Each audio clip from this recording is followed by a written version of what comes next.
The tiny house movement is getting a little bit ridiculous. We got here that we just cleaned the roof on this 50 square foot log cabin home.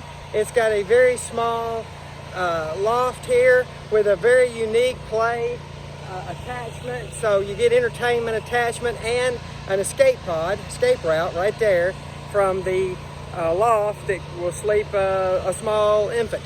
So, you know, they probably sell this for $150,000 here on a millimeter of an acre, or you know, here in Tennessee. But tiny home movement's getting kind of ridiculous. But it has a brand new escape slide and a brand new looking roof because we just cleaned that roof. Tim Moore, TLC Brush Washing.